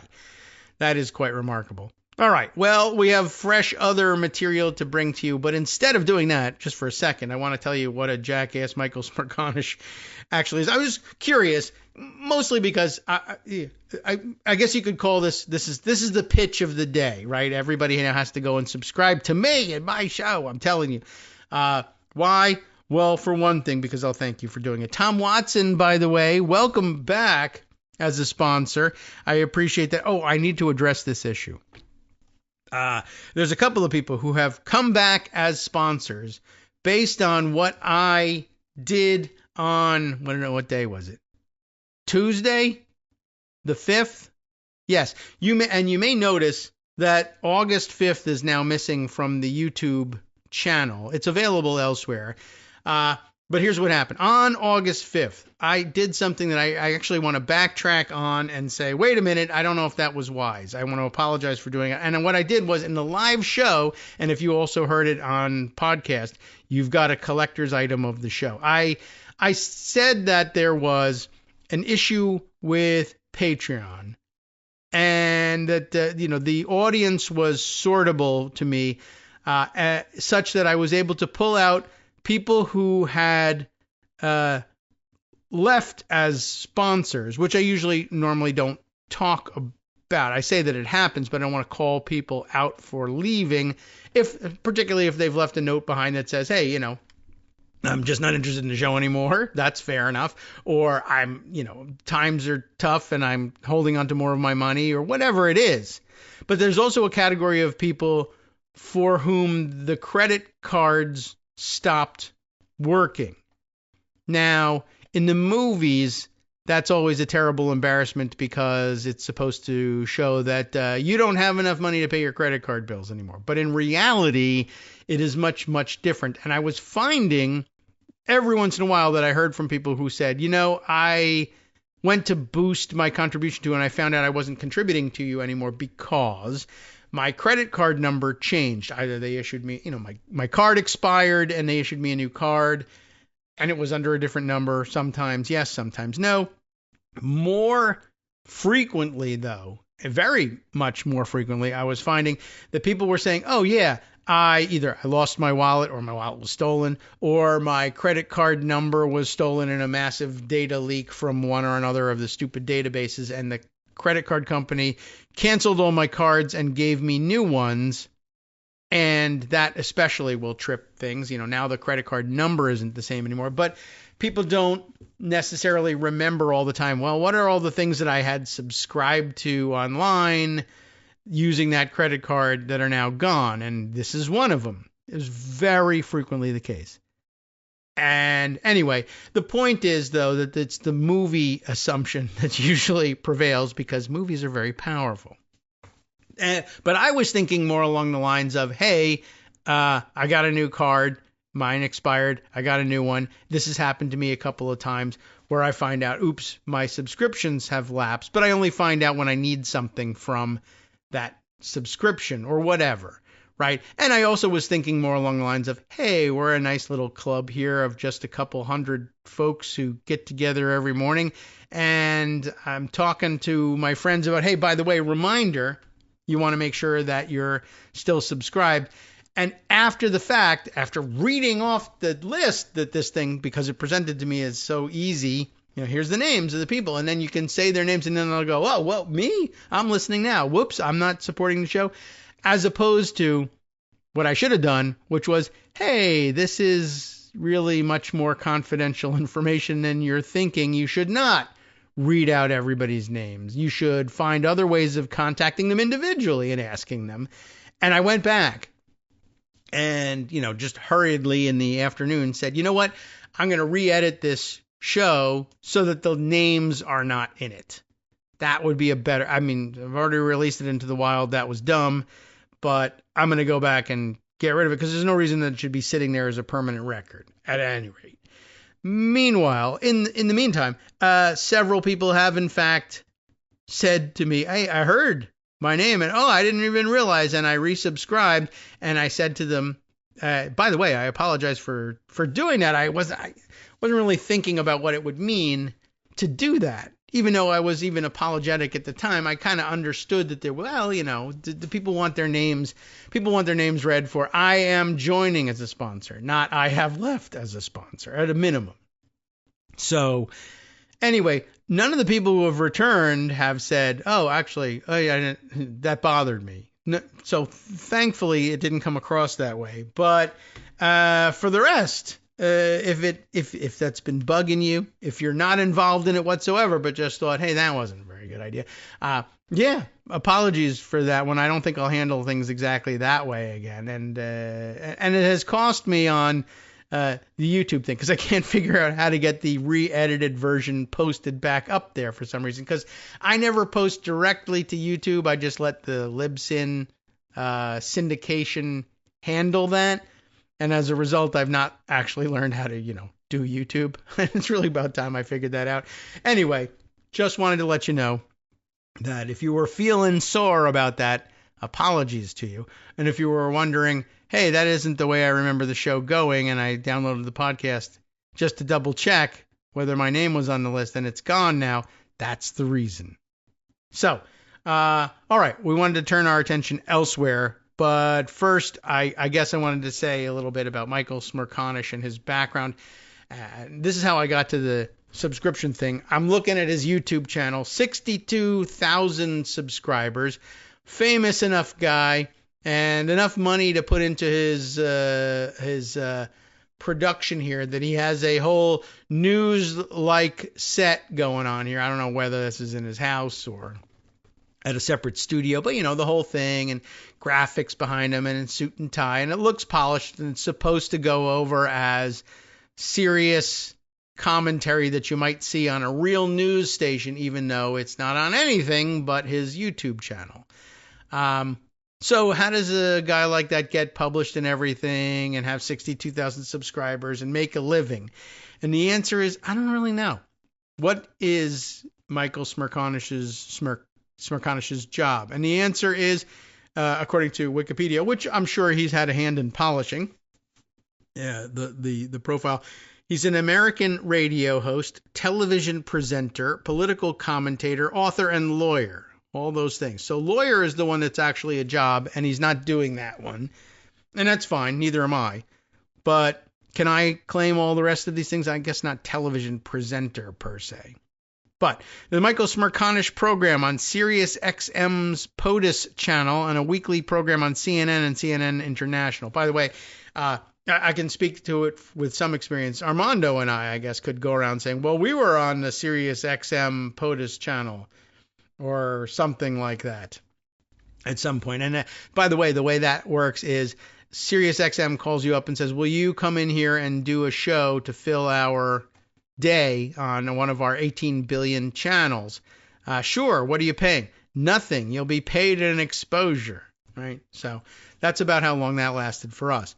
Anyway, a former Sunday columnist for the Philadelphia Inquirer. He has authored 7 books, and that's something, and serves as counsel at the Philadelphia law firm Klein and Spector. So I guess he is doing some lawyering. By the way, though, in the early life and education thing, nothing wrong really, except for the Lehigh thing. But if you want to know who's given advice to the Democrats, raised in a Republican household. Hey, wait a minute, that's the other party. Smerconish began corresponding with Democratic. Who's he talking to? Oh, he was raised in a Republican household, but he's reaching out to Democrats. Democratic Mayor Frank L. Rizzo as a teenager. So this is where this guy's head is at. Frank Rizzo, mayor of Philadelphia, not a easy association to live down. But okay. But this was as a teenager. What a nerd, to say the least. In 1980, his father unsuccessfully ran for the Pennsylvania state legislature. So there you go. So early on, hey, I'm going to, get involved in politics. Okay, you did. 1, you picked Frank Rizzo to write a letter to. 2, you got involved in a campaign. It didn't work. He lost. Now, Smerconish did, in fact, help out on the campaign, and a big you lose. That same year, 1980, he founded Youth for Reagan Bush at Lehigh University. Bad enough the kid is attending Lehigh University as a student, that he then wastes his time there as Youth for Reagan Bush. Wow. While attending law school, that at Penn, right, he ran for the Pennsylvania state legislature himself, but lost the Republican primary, but it was a close one. Lost by 419 votes. So again, basically, so far, the early formative years, loser in campaigning. Afterwards, Smerconish resumed his legal studies and continued working on political campaigns. In 1986, 6 years go by without any, significant political activity. He managed the Philadelphia campaign for U.S. Senator Arlen Specter's reelection, the famous Democrat. Now, he did eventually become a Democrat. 86, not a Democrat. And in 1987, he served as political director for Frank Rizzo's unsuccessful mayoral bid. What do you know? So he was mayor. Smerconish starts writing to him and has a correspondence with him, then becomes political director, and Rizzo loses. So I'm just, sort of pointing that one out. Other career notes: after graduating from law school, he co-founded what you might have thought, okay, now he's got a law degree. He's very interested in politics and working in electoral politics. So what is next for Michael Smerconish? Well, a title insurance agency with his brother Wally, which, fine. It's an admirable pursuit. At 29, he was appointed regional administrator for Philadelphia Region 3 of the U.S. Department of Housing and Urban Development. Okay, Under Secretary Jack Kemp. during the George H.W. Bush administration. So he got no jobs out of the Reagan administration. Bush then won himself a term, and he got a minor functionary role there as a reward for being Youth for Reagan Bush guy at Lehigh. Following, though, that's interesting too. Well, Bush has won. He's the successor to Reagan. You want a job in the administration? Yes, please. I'll take it. Thank you very much. Finally, some payback for all my hard work. Whereupon George H.W. Bush immediately loses re-election in 1992. And then Smerconish spent a decade practicing law with renowned trial attorney James E. Beasley Sr. He's very renowned because this portion of the bio, no doubt, written by Michael Smerconish himself, because who else would know this? Specializing in complex tort litigation. Wow, that is terrific. Anyway, something, blah, blah, blah. Electoral politics. After previously only supporting Republican presidential candidates, and this is now, I guess, why we're supposed to listen to him, because you're Democrats, he endorsed Barack Obama for president in an essay in Salon magazine in 2008. How do you like that? In his essay, he criticized the Republican Party's failure to capture Osama bin Laden and expressed his frustrations, which led to his endorsement. And he called for the GOP to adopt moderation on social issues to align with suburban voters. How much success did he have in getting the GOP to listen to him? You tell me. I mean, he just has not been a terribly successful political guy. Why are we listening to him? In 2010, Smerconish announced that he had left the Republican Party. Now he's angry with them. And voted for Gary Johnson in the 2016 election. Finger on the pulse, this guy. Commentators noted his shift to the political center from where? Remember, now he's the big centrist. And so now the other people are, I guess, on board, saying, oh, yeah, he's moved to the center, with the Washington Post writing that he bet his career, such as it is, on there being a great untapped center in politics. So that's his shtick and has been since, well, I don't know when. I don't know when the Washington Post wrote their thing. I guess I could look it up by hovering over the note. 2014. So now 11 years later, we don't know what to do with this guy. Let's see. Then his media career here, I don't really want to spend any more time on him. He's written a lot of books. That's great. Whatever. He's got a couple of honorary degrees. Actually, I should look at who. I would be funny to look at who's written the. Where can I find that out? There's a little thing here about who are the authors of this thing. I'm just sort of curious whether show history will tell me anything about, whether it was him or somebody he hired to, maybe his publicist is the one that's doing all the writing on this thing. Very few people would know this about Michael Smerconish. Okay, that's enough about him. Just thought you might find it somewhat interesting and feeding off of the frustration that I could feel Greg felt about having to acknowledge that this guy was out there. But we can use it as a fundraising pitch for ourselves. That guy has a platform and has a going concern, and there are people who pay to support his work. And it's useless.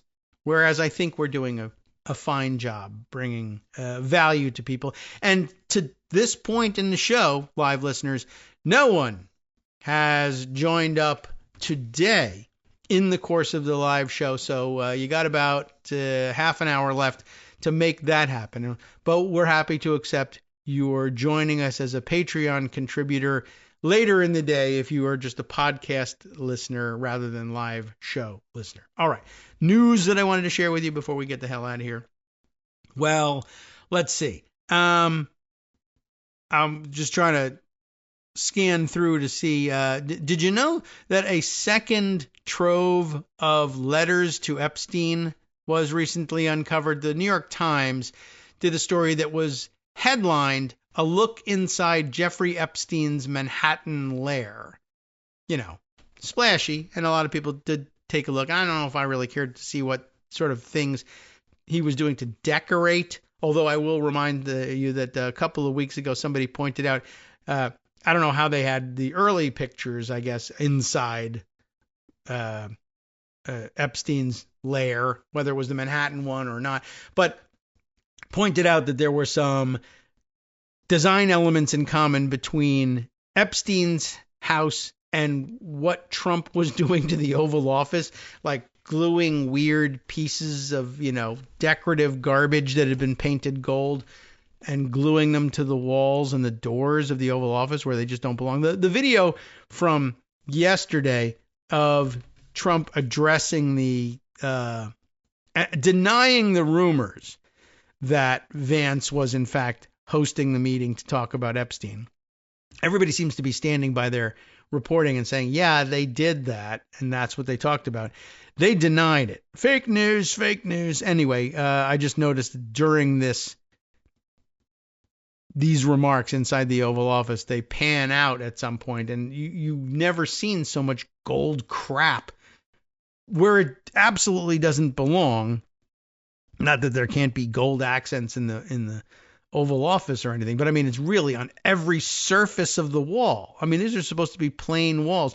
It's part of the attraction of the Oval Office was, one, that it was a little bit understated and, Republican looking, like with a small R, Republican looking, as opposed to, tried to be decorated like it was royalty.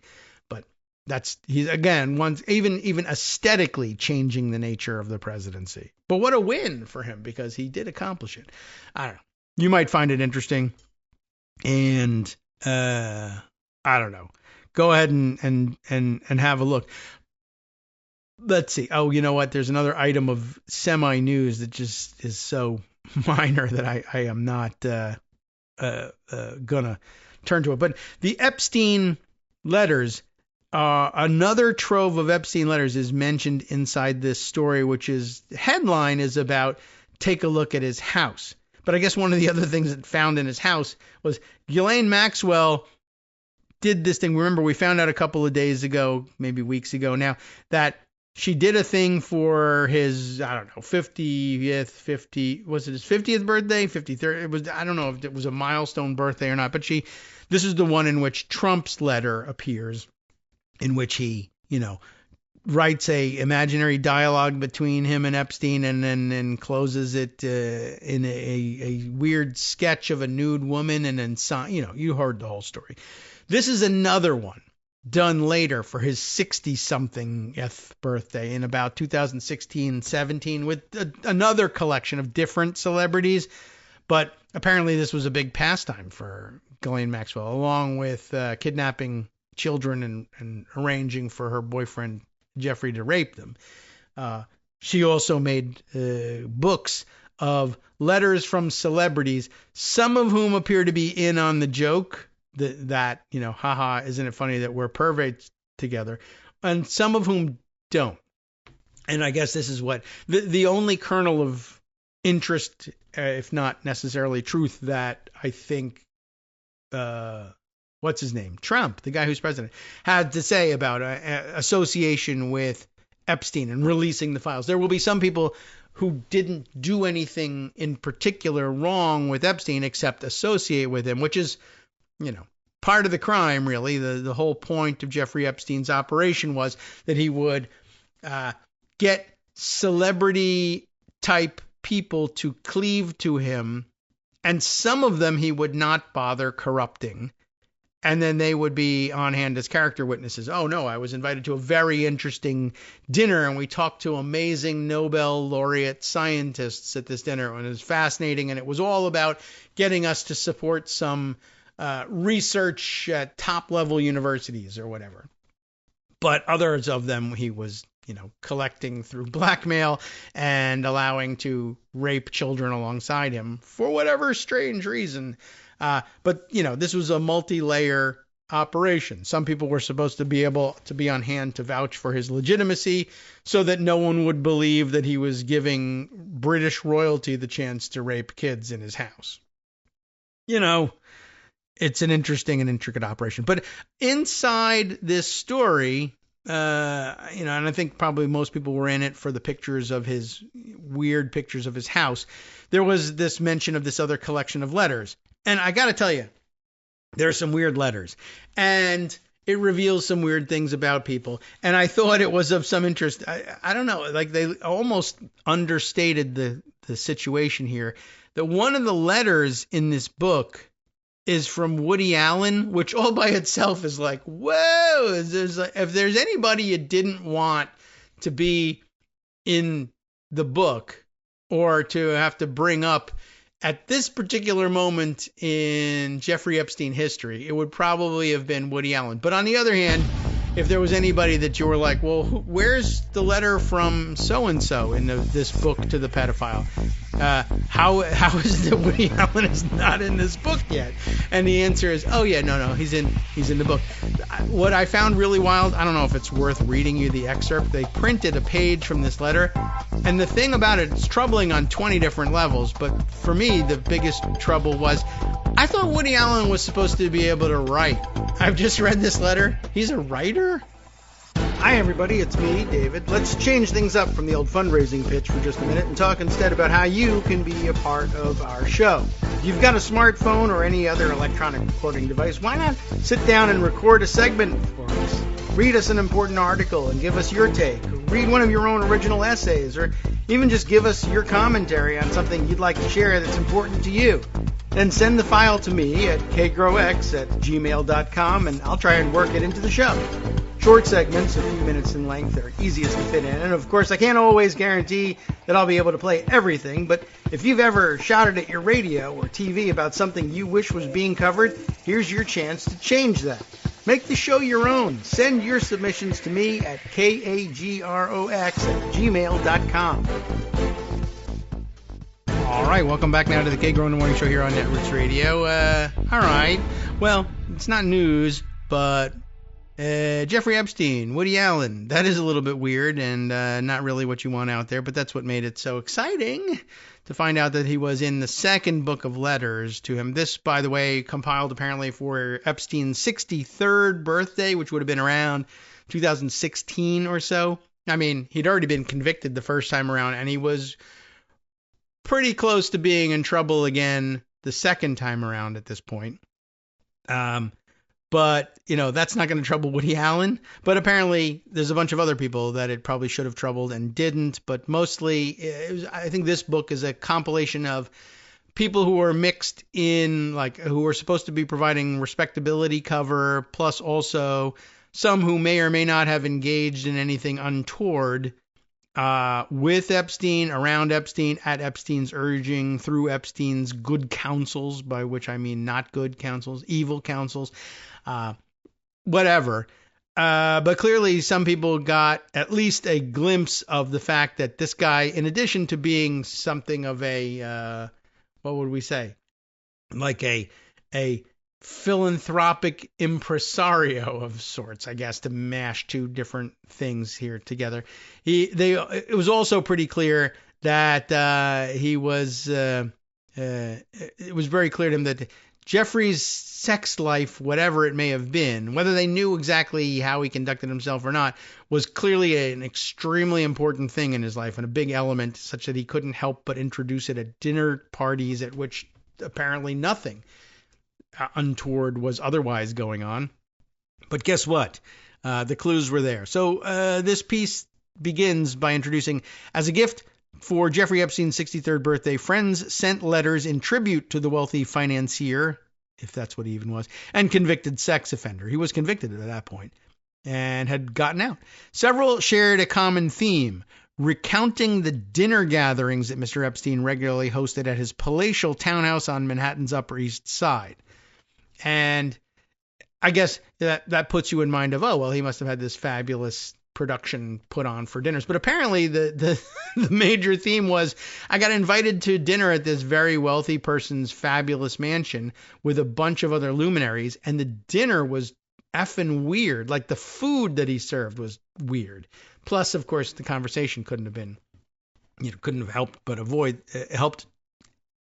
but not, I guess, mention this. I mean, you couldn't avoid it. That's it. All right. Well, all right. First example, Ehud Barak, apparently, former prime minister of Israel, and his wife, noted the great diversity of guests, and in a sort of stilted English here, there is no limit to your curiosity, which just takes on a, frankly, weird and disgusting tone given what we know about him, but it probably meant something else. Probably, but who knows? Maybe, whatever. That's what they wrote in their message, which was compiled with others in January of 2016. You are like a closed book to many of them, but you know everything about everyone. Those two things are not at all contradictory, so a little weird. I'm not impressed with the English prose here in this one. But also, that's not what it's there for. The media mogul Mort Zuckerman, suggested ingredients for a meal that would reflect the culture of the mansion. A simple salad and whatever else, quote, would enhance Jeffrey's sexual performance. So Mort Zuckerman, clearly one of the participants in these dinners, to whom Epstein was at least a little more open, if not with the actual details of his life, then at least it would be appropriate discussion at dinner to talk about my sexual performance, which to me is like not dinner conversation, but I'm a normal person. And then the director, Woody Allen, described how the dinners reminded him of Dracula's castle. Now here I probably would have said, Woody, if I'm advising him, which I'm not, that's insulting. Don't send it. But I'm sure it was like, well, I'm being funny. Well, are you? I don't know. I mean, I guess so. I laughed. It reminds me of Dracula's castle. But that's because you're both weirdo perverts. But I think he thought it was a different kind of humor.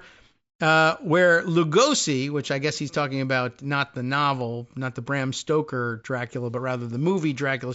Lugosi has 3 young female vampires who service the place. Now we're talking. Now I know that you saw what went on there. Now, what's interesting here is the letter.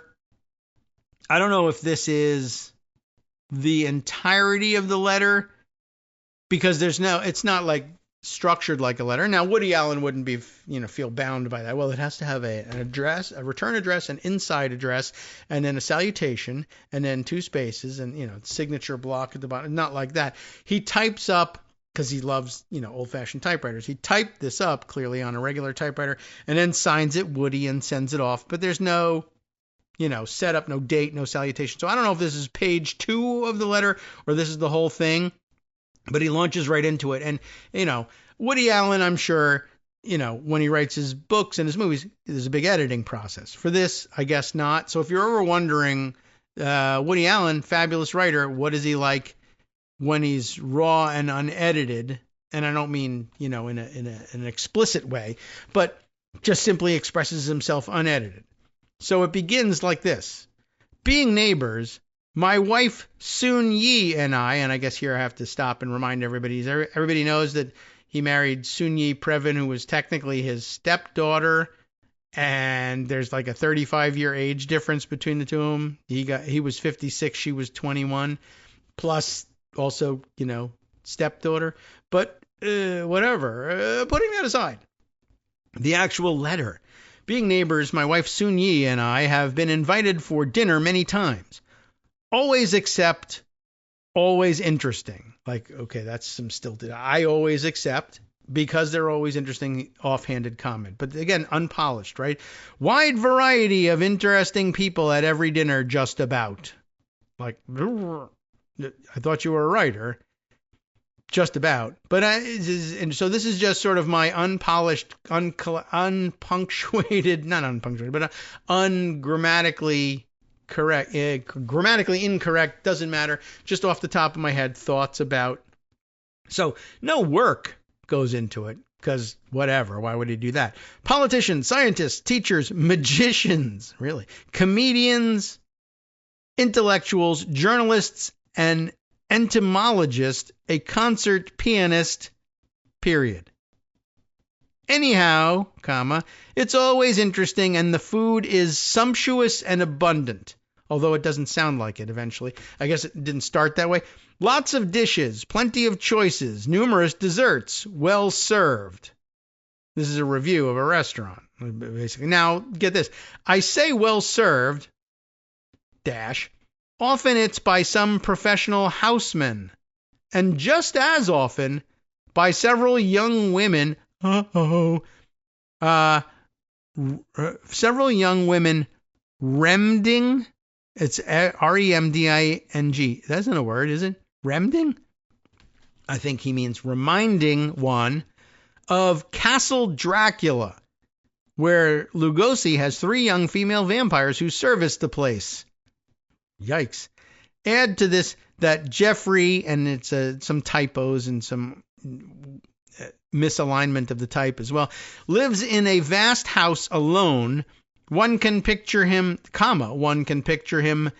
sleeping in damp earth. Can you?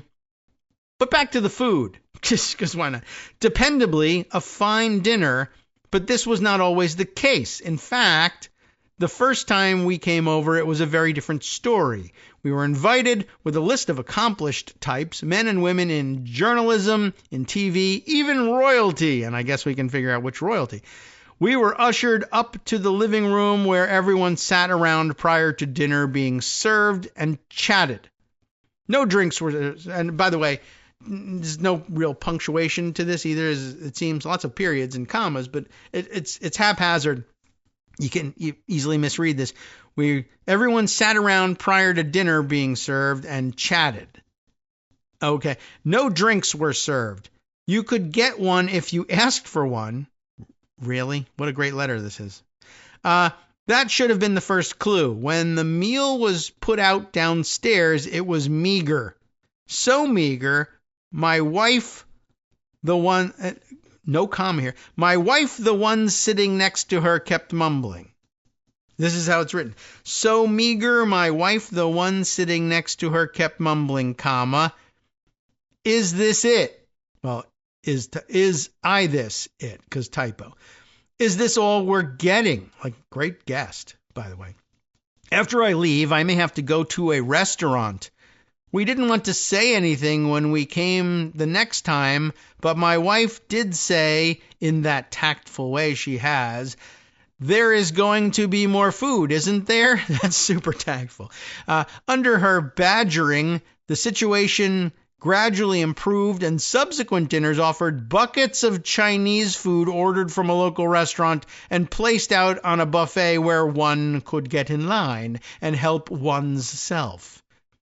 What a upper crusty way of saying it. Anyway, it all seemed odd for a man of substance who entertained many illustrious guests often, no comma. Under continued badgering by my wife, arrangements were made for food to be cooked at home and served. She taught him how to host a party, apparently. She had to explain the order in which things come out. Not the main course and then the appetizer, but the other way around. In time, she bullied him into putting a few flowers in the middle of the table to make it look mildly warm and inviting. This took time and a number of corrections, but his meals have been tweaked into some sense of normal civil dining. The large phone and computer at his right hand does take some of the relaxed home cooking atmosphere out of it, but one can't have everything, not at Castle Dracula. Signed, Woody. Your good pal, Woody. I just found that really weird. Not going to change the world news like the rest of the thing, but, I don't know, an interesting diversion. I just wanted to share that with you. Now I want to share something with you that's a little bit more newsy. Someone we've talked about a couple times on the show before and has been talked about on the show a couple of times in the context of this guy can't stop smashing trains. It's not enough that he's a train wreck. He just can't stop wrecking trains. Every train he gets on is a wreck, and we can't believe it. And yet he's a minor, nothing, nobody in the grand scheme of things. I'm talking about Congressman Corey Mills. Do you even remember the name? Does it ring a bell at all? That we've mentioned it before. He's been mentioned on the program. I think he got his first mention when the DC cops had to come to his apartment because his girlfriend or whoever was with him at the time called him because he was beating her up in his apartment in DC. Then he made it back into the news again as a stolen valor guy, that he had these medals from his time in the armed services, apparently that went along with, saving lives at in various battles in in, I don't know, was it Afghanistan or Iraq or both or neither? I don't know. But that the people involved that were supposedly saved were like, I don't remember Corey Mills being there at all, but I guess, okay, whatever, he has these medals. Well, he's back in the news. And there was a third thing, too, where we read it out then and we were like, this guy can't stop wrecking stuff. And just every time you read more and more about him, it's just more and more wild and crazy that he's out there. Well, there's another woman with a restraining order now against Corey Mills. And by the way, just for added flair, she is Miss United States, like from one of the Miss World or Miss Universe type pageants, which was, just another Donald Trump weirdo, Jeffrey Epstein sort of mention in there. Lindsay Langston reported the Florida Republican to law enforcement for harassment last month. Only we're just finding out about it now, thanks to Roger Solenberger, writing at, is this one of his Substacks, Drop Site News. Here's the latest on Corey Mills, starting with Lindsay Langston, a Florida Republican state committee woman and the reigning Miss United States. Isn't that something? How does she find the time? How does she do it? She's like another Hope Hicks.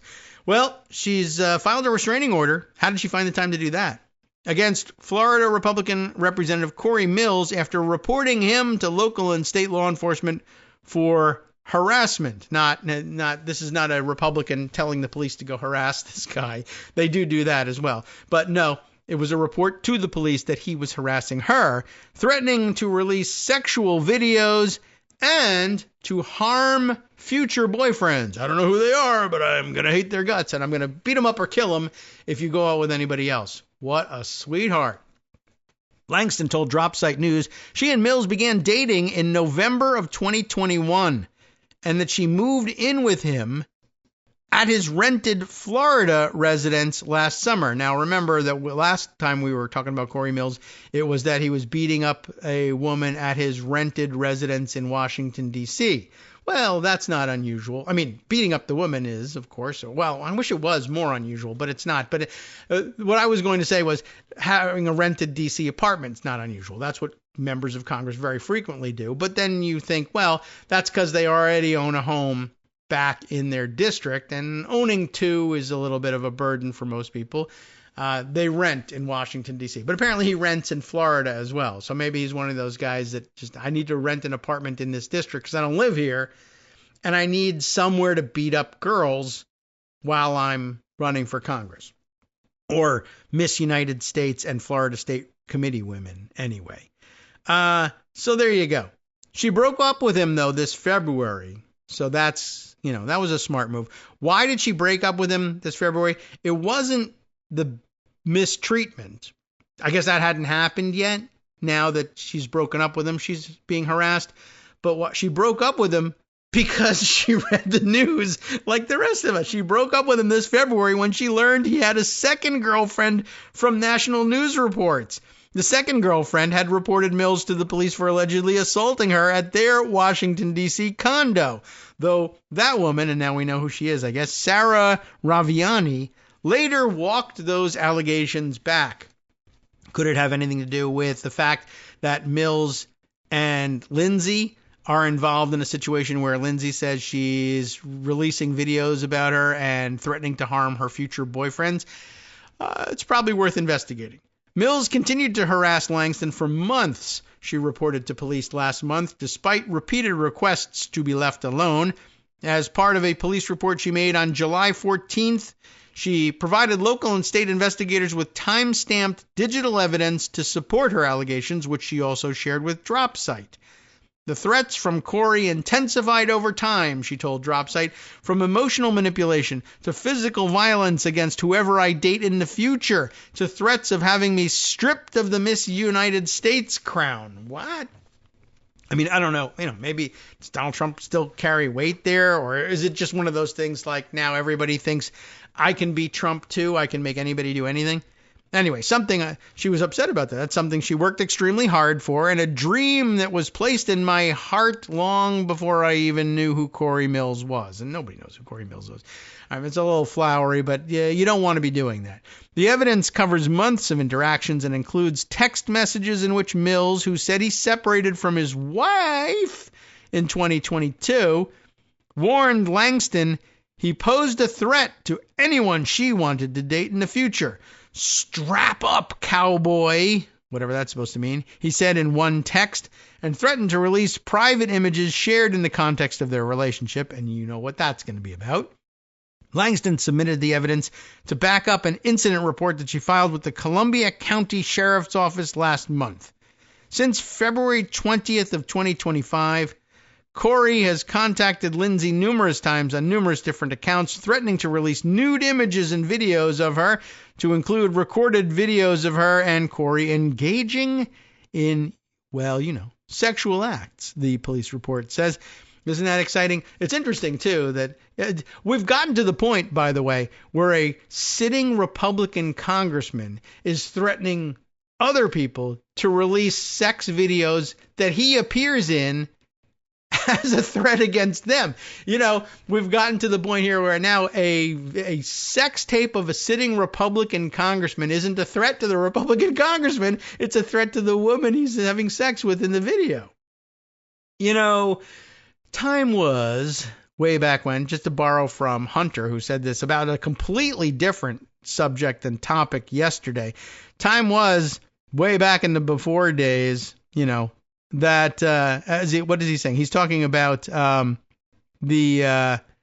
a completely different story, but saying, I know nobody under 30 will believe me, but this is the sort of scandal that ended careers back in the before times. Congressional hearings, weeks worth of Nightline reports, the whole works. The press lived for this stuff. And this wasn't even what he was talking about. But this applies here, too. You got congressmen releasing sex tapes or threatening to release their own sex tapes to hit out at other people. That's pretty amazing. By the way, Hunter talking about something you may have heard about overnight involving J.D. Vance and his kayaking vacation trip. I'll see if I can work it in afterwards, just to keep you up on the latest craziness. Anyway, back to his threatening to release a sex tape with Miss United States, which, you know, it's just amazing that this is where we've gotten to in all of this.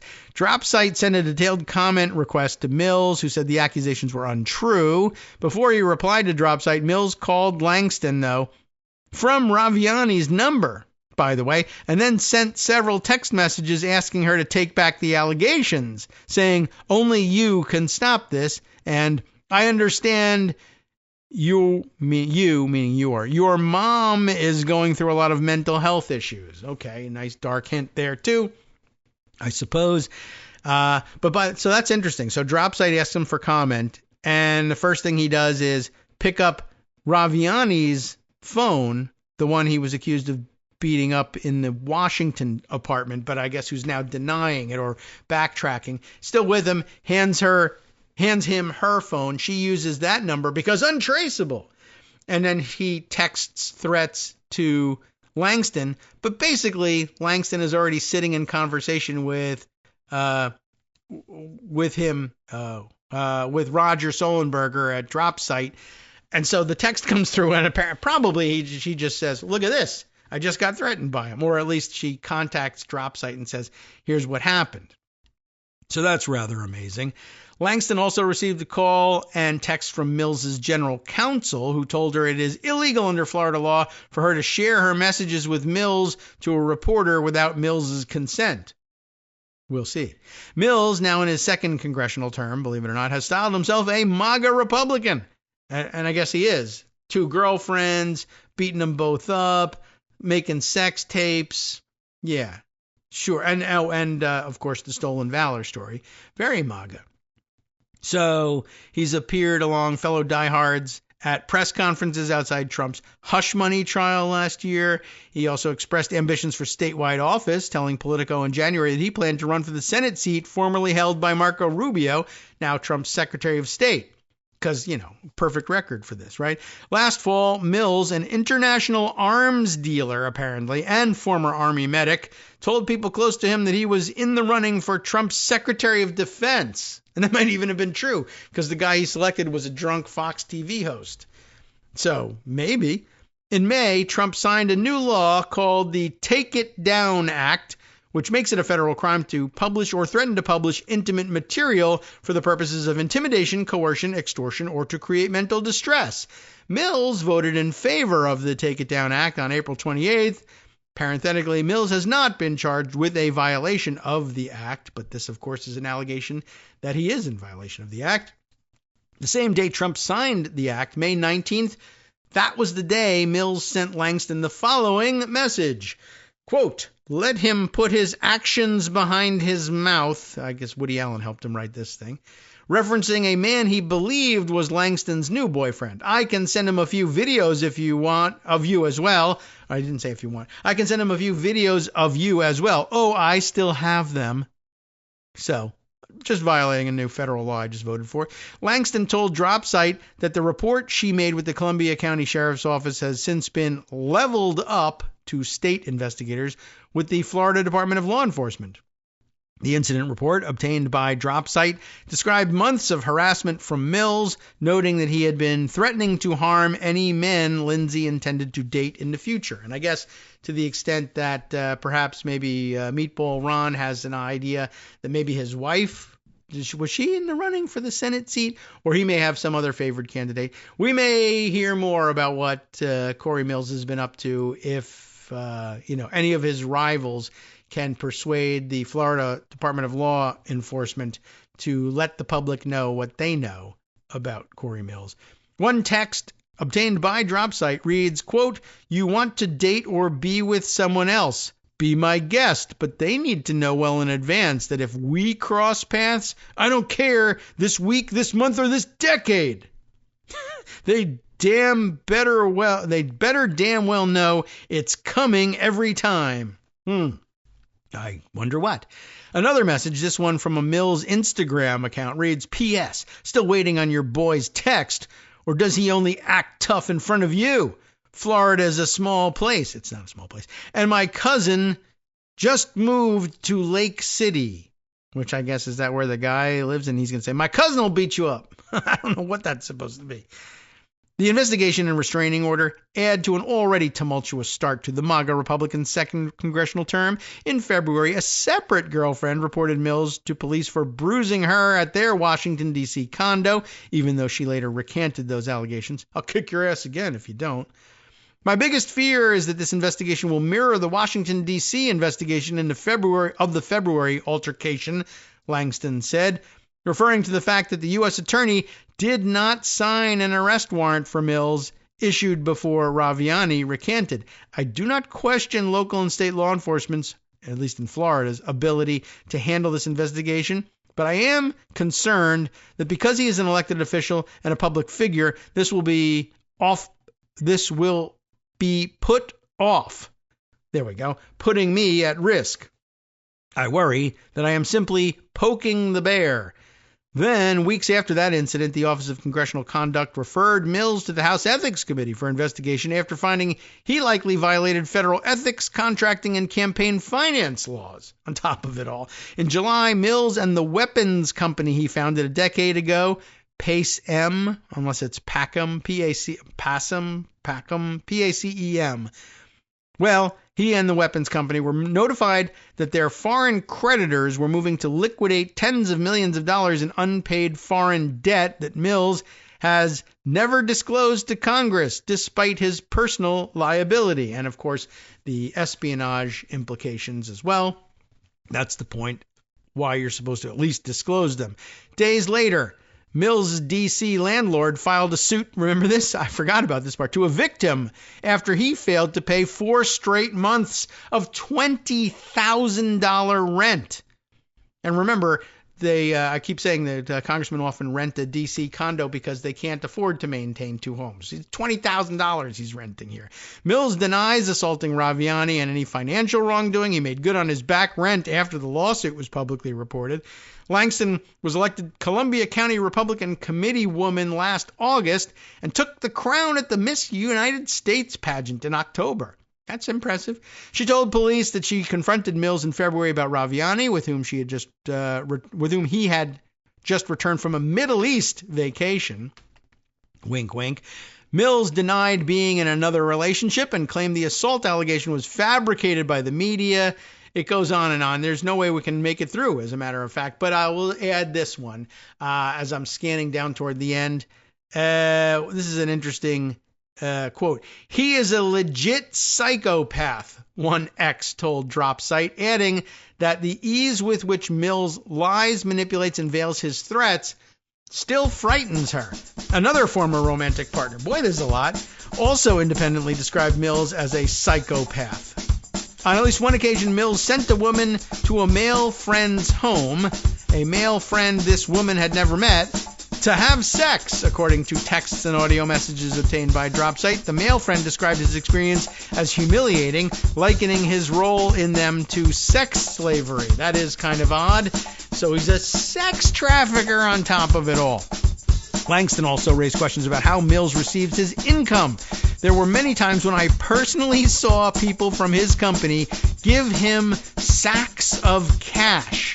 This is a very intriguing figure, this Corey Mills, and perhaps we'll be hearing more about him in the future. I meant to get back to the J.D. Vance thing, but perhaps you had seen the thing Hunter was talking about. Apparently, J.D. Vance went on a kayaking vacation, and by virtue of the fact that he's Vice President of the United States, apparently prevailed upon the Army Corps of Engineers to increase the volume of the lake upon which he was seeking to go kayaking, making them open up the dams just a little wider and fill up the water levels because he wanted to be able to kayak in this lake.